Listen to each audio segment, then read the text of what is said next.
Pranayama is linked to the mind.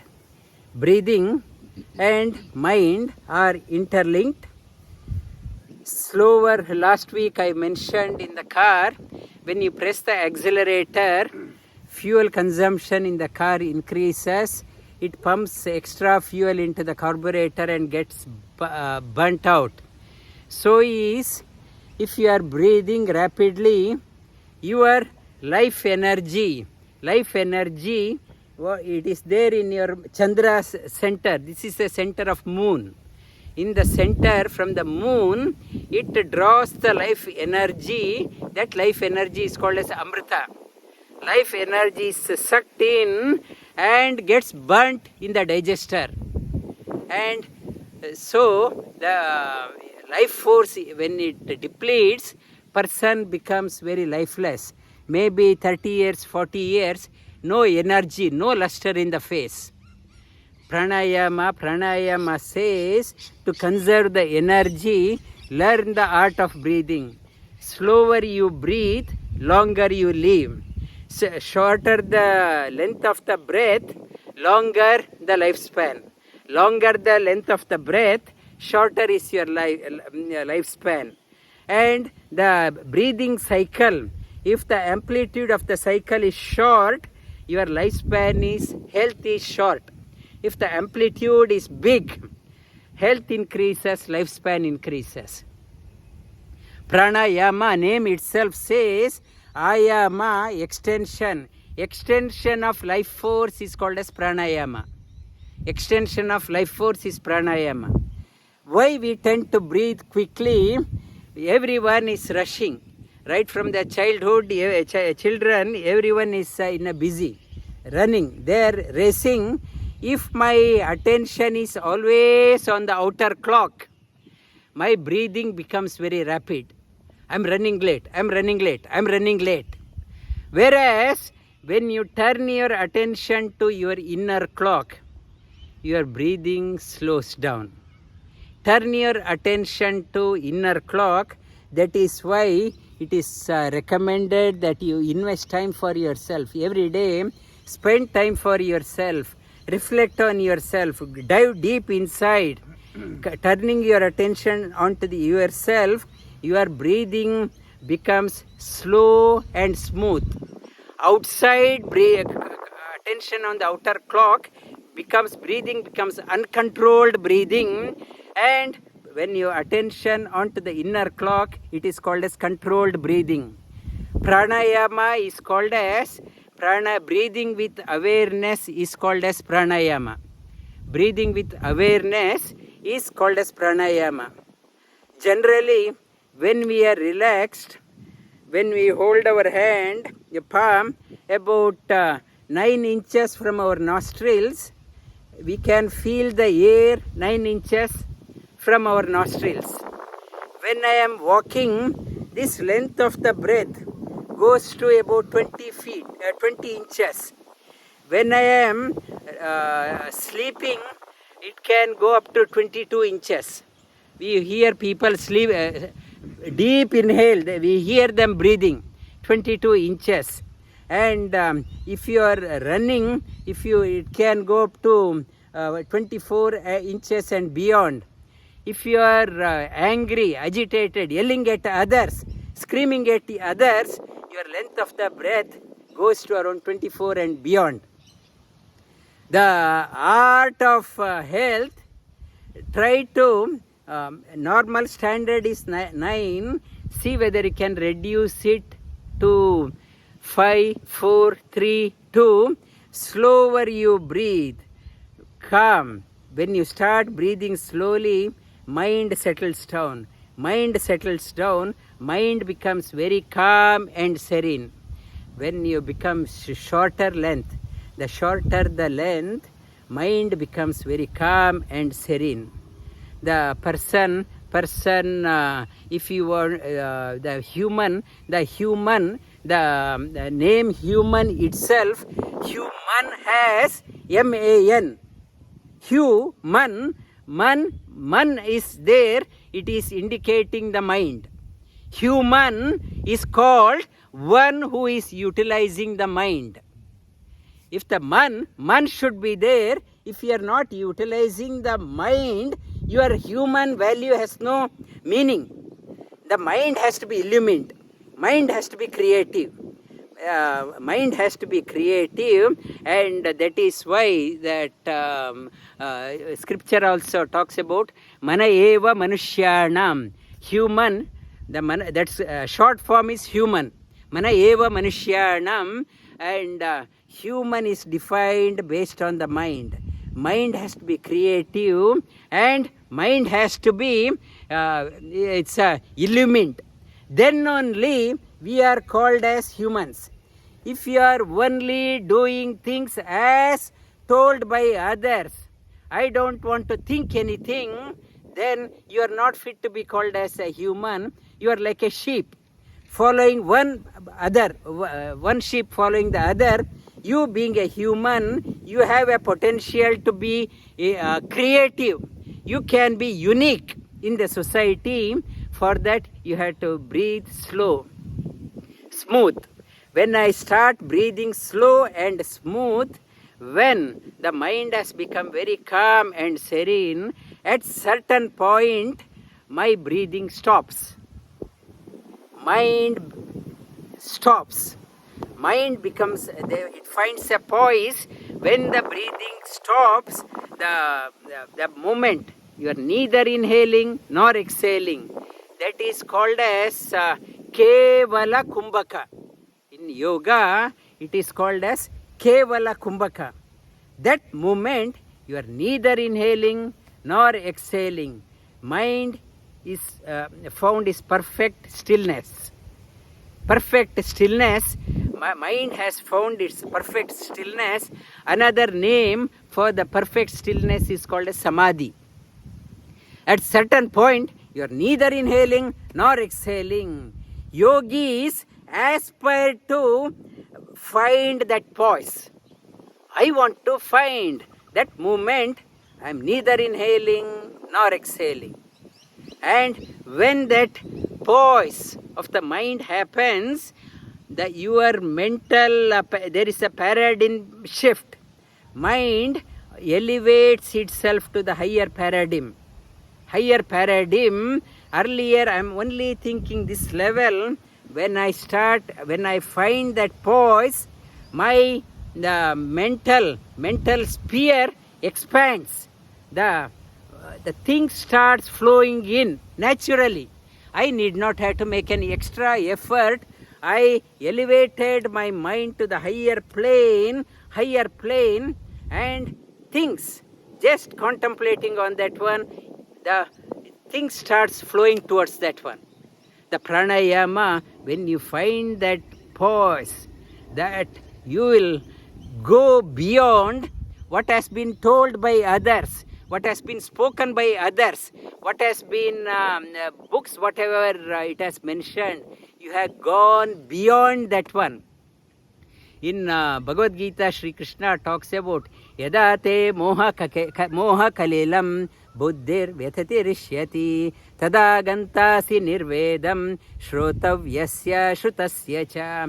When it happens, that person goes beyond what has been told by others, what has been heard, what has been mentioned, because that person has realized, got the first-hand experience. When I have the first-hand experience, I am not moved by the opinions of people. People may say 1,000 things. I am not shaken by the opinions of people because pramana, I got the first-hand experience. If I have tasted the payasam, the sweetness in the payas, drink, if somebody says that is sour, I need not have to believe some people, because when I have tasted, I don't need an opinion from third person. That is called as pratyaksha pramana. You get the first-hand information. I experienced first-hand. When I do not have a first-hand experience, until then I have to listen to my teacher. I don't have experience. Somebody has experienced will tell me. I have to trust and follow the advice, follow the footsteps. Because I don't have pramana, pratyaksha pramana, I have to rely on one who has personally experienced. Personally experienced, that is called as anumana pramana. Anumana means follow the footsteps of a teacher. It will lead to the pratyaksha. When I do not have a teacher also, no one, one who has experienced, I haven't come across in my life, then what is your next alternative? The third alternative, resort to your religious text. They are broadly talking about that one. With faith you read your shastras, scriptures. Tasma shastra pramanam te. Shri Krishna says, until you find a teacher, you keep on reading. You will get a guidance. Teacher will illumine you how to understand the scriptures. It will lead you to pratyaksha pramana. Pratyaksha pramana. That is called as shastra pramana. Read from the scriptures, it is called as agama pramana. One is pratyaksha, personal direct perception. Second one is anumana pramana. Third one is agama pramana. Agama means resorting to the text, the sacred text, spiritual textbooks. And that is the pramana.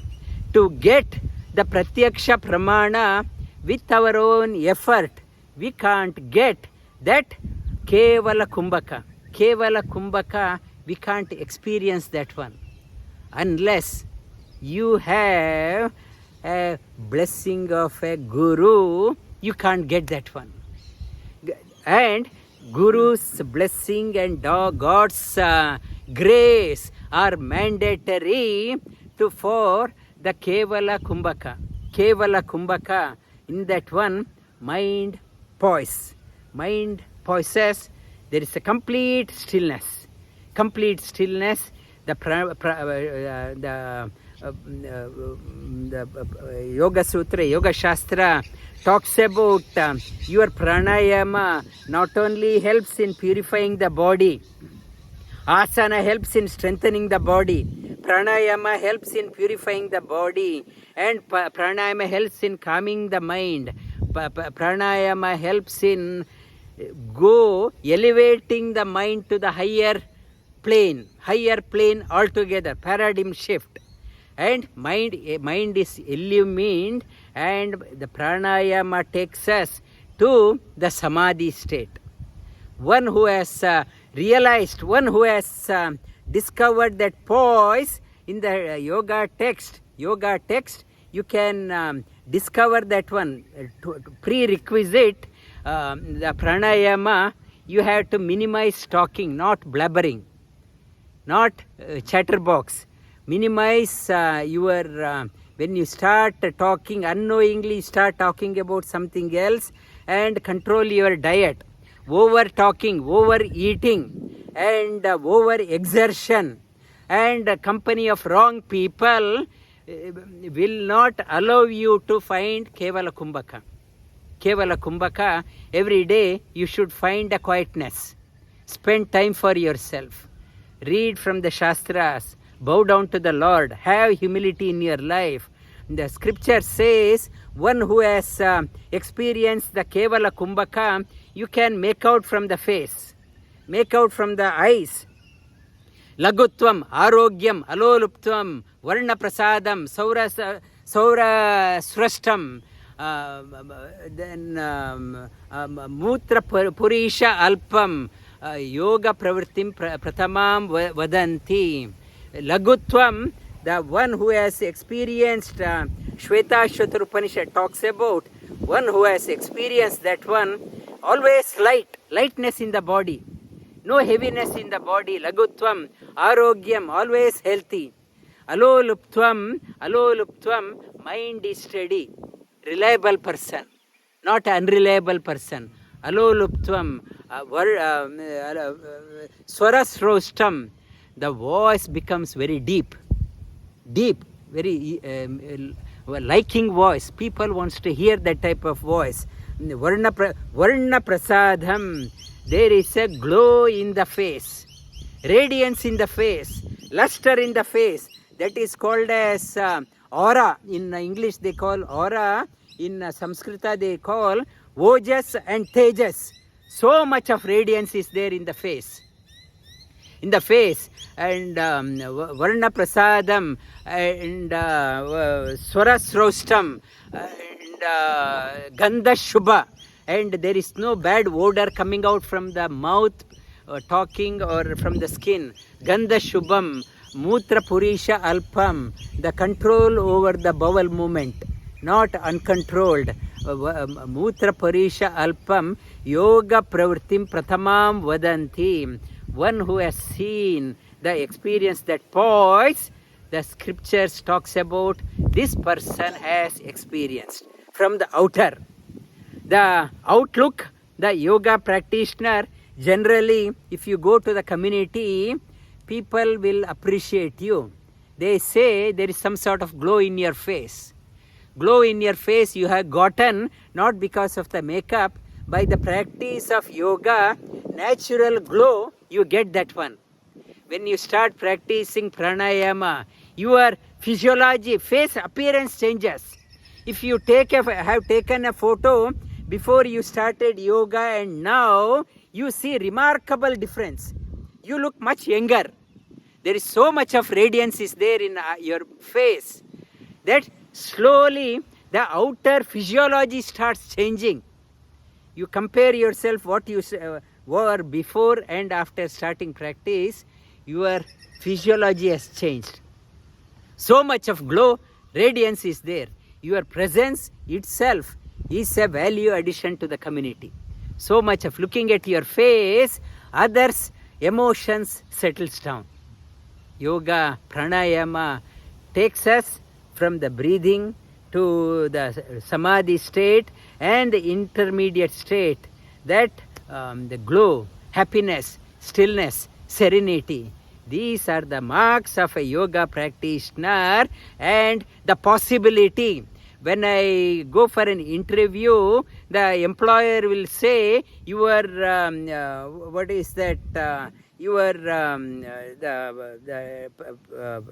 job tracking. What is your future track? You can jump into this role, you can jump into this role, you can jump into this role. Pranayama yoga is talking about your career progression.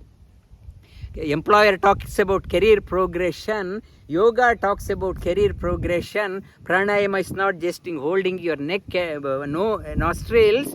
Career progress, you will progress up to the samadhi. Pranayama illumines the mind, calms the mind, stabilizes the mind. Not only that one, it takes you to the highest. The pranayama is not an option, it is not an alternative, it is a tool for the higher possibilities in life.